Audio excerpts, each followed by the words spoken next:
tal? ¿Cómo están?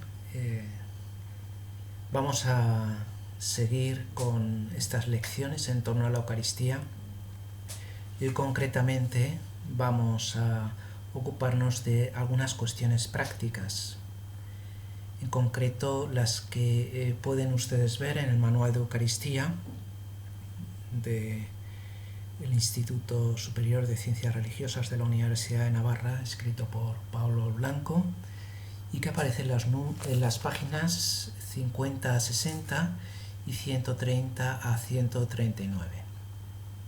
Bien, lo primero que tendríamos que recordar en primer lugar es que lo que Jesucristo ha encomendado a su Iglesia es que cumplamos esas palabras pronunciadas en la última cena de haced esto en conmemoración mía. Es decir, es un mandato del Señor para perpetuar la Eucaristía a lo largo de los siglos. Por lo tanto, las indicaciones, las acotaciones, las palabras que Jesucristo pronunció en la última cena, junto con los gestos, son también condicionantes sobre el modo de celebrar la Eucaristía en la actualidad. Entonces vamos a estructurar este tema según la división clásica de materia, forma, ministro, sujeto, y después veremos algunas cuestiones más, muchas de ellas conocidas, pero que viene bien también recordarlo. Entonces, en lo que se refiere a materia, hay un hecho incontrovertible, y es que Jesucristo empleó pan de trigo y vino de uva. No sabemos si el pan de trigo fue ácimo o no, dependiendo de si fue una cena pascual o fue una cena normal. Si fuera una cena pascual, recordamos que sería pan sin fermentar, pan ácimo. Si no fuera una cena pascual, podía ser pan normal. Entonces, estos gestos son también comprometedores para nosotros, son condicionantes. Puede haber también una interpretación simbólica. Ronald Knox decía que en el pan está simbolizado el pan nuestro de cada día, es decir, el trabajo diario. Y en el vino está simbolizada la fiesta. Y entonces en la Eucaristía no solo tiene que estar presente el trabajo de cada día, sino también la fiesta y la alegría. Y por eso está también el vino, ¿no? Pero podríamos decir que el pan y el vino no es solo una cuestión cultural propia de la cultura semítica o mediterránea, sino que es una tradición con la que se continúa ese gesto específico del Señor. Y por lo tanto, no sería lo mismo celebrar con, no sé, tequila y mandioca, o pan negro y cerveza, o arroz y sake, o patatas chips y Coca-Cola. Aquí lo que hacemos es continuar el gesto del Señor que celebró el pan y el vino, fruto de la tierra, fruto de la vid y del trabajo del hombre. Ahí están unidas la naturaleza y la cultura, el trabajo humano. Eso también tiene su simbolismo, ¿no? Ofrecemos los dones de la creación trabajados por la mano del hombre y de la mujer, de los seres humanos. Y esa es la materia base en la cual Jesucristo se va a hacer verdadera, real, sustancialmente presente. Bien, en cuanto a la forma, hemos mencionado ya cómo hay esos dos polos, la epíclesis y la consagración. La epíclesis con la invocación al poder del Espíritu, que desciende y transforma esos dones eucarísticos del pan y el vino en el cuerpo y la sangre de Cristo, y sin la acción del Espíritu no hay Eucaristía. Y por otro lado, la consagración, donde se pronuncian las verba Christi, las palabras pronunciadas por el Señor en la última cena.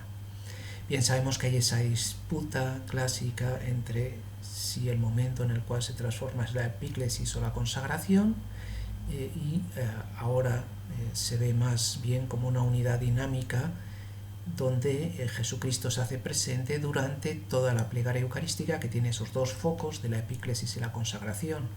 Y por lo tanto tenemos en el prefacio, que es la oración al Padre, junto con la consagración por medio de Cristo, que pronunciamos las mismas palabras que él dijo en la última cena, y después en la epíclesis, en el Espíritu Santo. Por lo tanto, esa acción trinitaria conjunta hacen que el pan y el vino, corrientes y molientes, se transformen en el cuerpo y la sangre de nuestro Señor Jesucristo.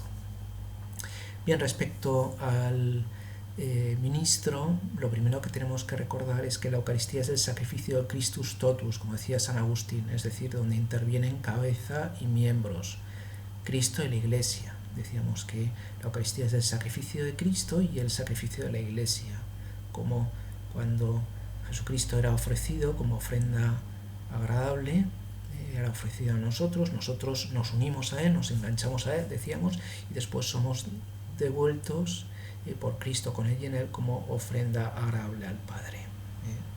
Por lo tanto, hay una participación tanto de la cabeza como de los miembros de la Iglesia. El ministro de la Eucaristía sabemos que es el obispo, el sacerdote, el presbítero, en representación de Cristo cabeza, así lo ha dispuesto el Lateranense IV, Florencia y Trento.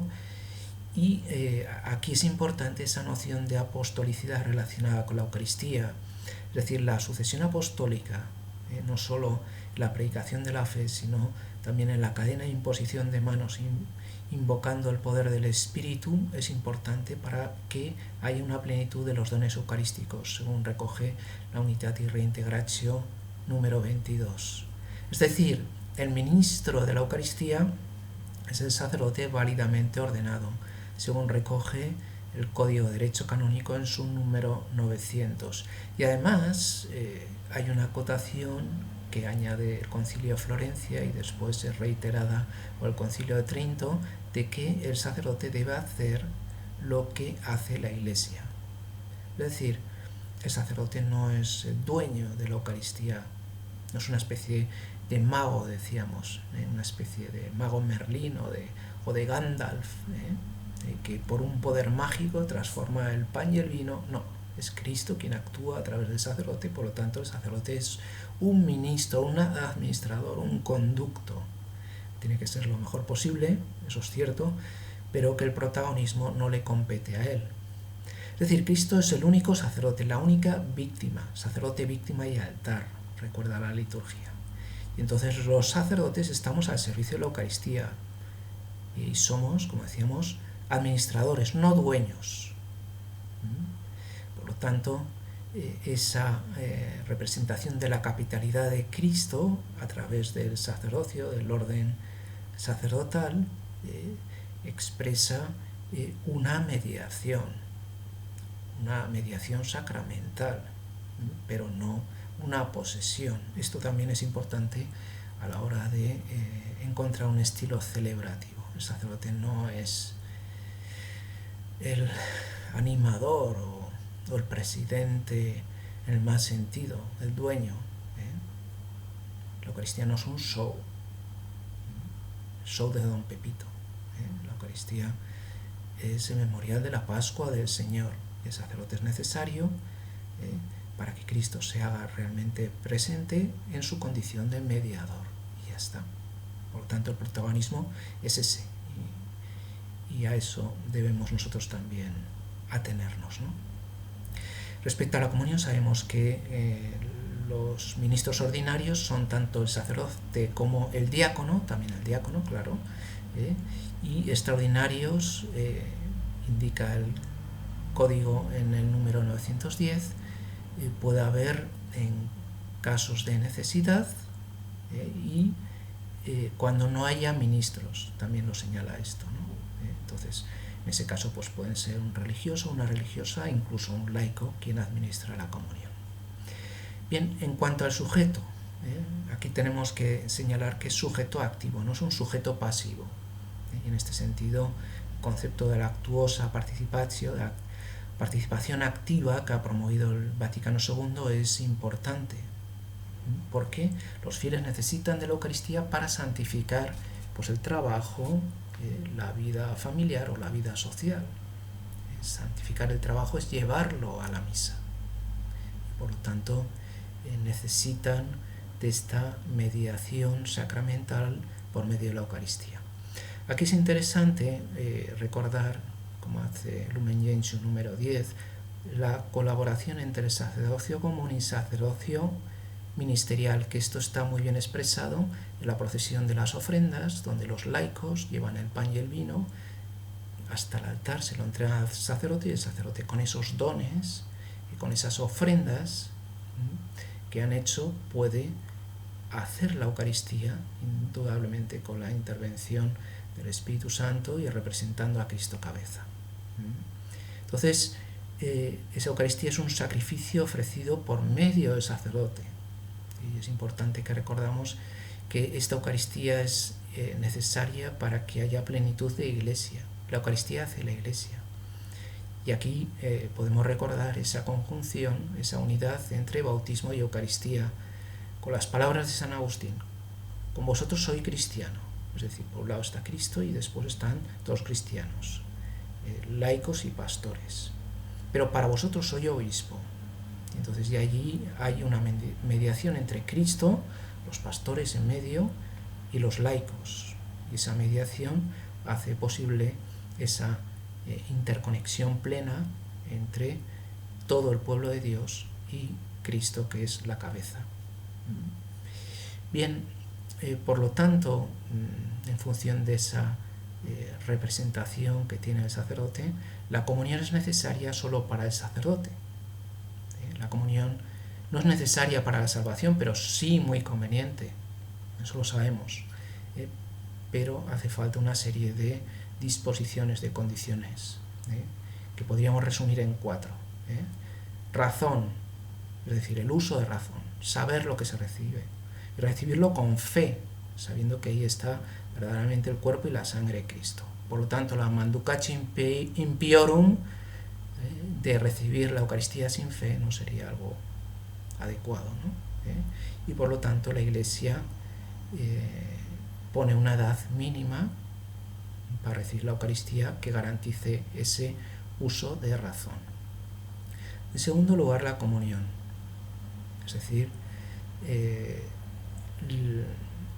que es necesario el bautismo, el pertenecer a la Iglesia para recibir la comunión. Por lo tanto, sería absurda, como han hecho otras iglesias, plantearse la comunión, por ejemplo, de musulmanes, ¿no? Hay que haber recibido el bautismo, estar en la Iglesia y estar también en el corazón de la Iglesia, como diría también San Agustín. No basta pertenecer al cuerpo, sino también al corazón de la Iglesia. Es decir, con esto ya pasamos a la tercera condición, que es el estado de gracia. Porque la Eucaristía es sacramento de vivos. Y por lo tanto, lo pueden recibir los cristianos que están en gracia. Es verdad que la Eucaristía borra los pecados veniales, pero para los pecados mortales sabemos que tenemos que acercarnos antes a la penitencia, igual que Cristo lavó los pies a los apóstoles antes de invitarles a sentarse a su mesa.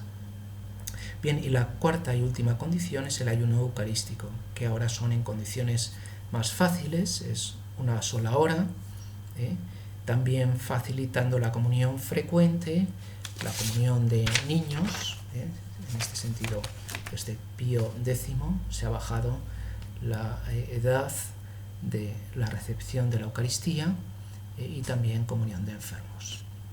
Bien, para acabar, para ir acabando, vamos a ver otras 4 cuestiones prácticas que yo creo que son conocidas, pero siempre viene bien decir algo, ¿no? En primer lugar, sobre la concelebración. Desde tiempos muy antiguos se ha concelebrado, eso con el tiempo, como sabemos, se perdió. Esa concelebración expresa la comunión entre el obispo y sus sacerdotes y es, desde luego, un simbolismo eclesial estupendo, ¿no? También se señala que tiene que ser para utilidad de los fieles, es decir, el número de misas tiene que ser proporcional a la debida participación de los fieles en la celebración eucarística. Como sabemos, esta concelebración fue recuperada en el Vaticano II y dice que se celebre al y cuando, es decir, de vez en cuando, a veces. Por lo tanto, es un criterio prudencial ver cuándo se concelebra o cuándo se celebra de modo individual para que todos los fieles que quieran puedan tener acceso a la Eucaristía. Bien, en segundo lugar, la aplicación. Aquí sabemos que ha habido abusos con motivo de los sufragios, de las indulgencias, que incluso han atentado en contra de la dignidad del sacramento. Y es la famosa cuestión de los estipendios. Sobre esto el Código de Derecho Canónico es como muy sutil, dice, se puede percibir estipendios, ¿vale? Y después se debe celebrar la Eucaristía aunque no se reciba ninguna ofrenda. Por lo tanto es también una cuestión prudencial, si se piden o no se piden estipendios, si se reciben o no se reciben estipendios. Desde luego está claro que no es obligatorio. Bien, en cuanto a la eficacia, pues una eficacia infinita porque la Eucaristía contiene todos los méritos de Cristo obtenidos en la cruz. Es decir, en la Eucaristía está toda la salvación, por lo tanto, ex opere operato, en virtud de la obra obrada, se contienen los méritos infinitos conquistados por Cristo en la cruz y en la resurrección. Porque la Eucaristía es opus Dei, no es opus hominum, no depende de lo que nosotros hagamos. O sea que siempre va a contener la Eucaristía toda la salvación. Eso sí, ex opere operantis, es decir, en virtud de nuestras disposiciones podemos obtener más o menos gracia. Y este es el ejemplo que se suele poner de que la Eucaristía es como un océano infinito de gracia, y nosotros nos podemos acercar a ese océano bien con un dedal, y entonces sacamos un dedal de agua, o bien con un vaso, o bien con un cubo, o bien con un camión cisterna o un super petrolero o lo que quieran. Dependiendo de nuestras disposiciones, nosotros podemos obtener más o menos gracia de la Eucaristía, y por lo tanto el modo de presentarse, el modo de escuchar, el modo de atender, la piedad personal, la fe personal, importan a la hora de obtener los frutos de la Eucaristía. ¿Qué podemos decir en cuanto a los fines? Pues Pío XII explicó que había 4 fundamentales. El primero es el atréutico. Habíamos dicho que la Eucaristía es veracá, eulogía, alabanza al Padre. La mejor oración es la Eucaristía, siempre. Y por eso ahí interviene, en primer lugar, de modo especial el Padre, y se ha llamado también a la Eucaristía la fiesta del Padre, la fiesta de la alabanza al Padre. Por lo tanto, el primer fin será el atréutico. Después el eucarístico, dar gracias al Padre por el Hijo en el Espíritu. A veces nos olvidamos de que la Eucaristía está para dar gracias por la vida, dar gracias por la creación, dar gracias por los dones recibidos, dar gracias por tantas cosas.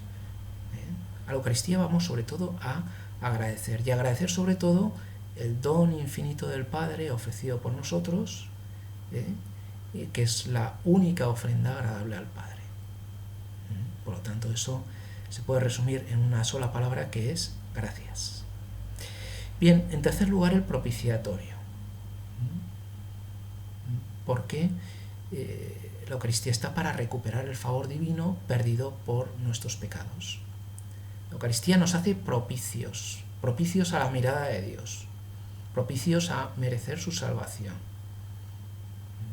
Por lo tanto, el mejor modo de disponerse para recibir los frutos infinitos de la salvación de Cristo en la cruz y en la resurrección es participar en la celebración eucarística. Bien, y por último, el atréutico, eucarístico, propiciatorio, impetratorio. Es decir, la oración de petición.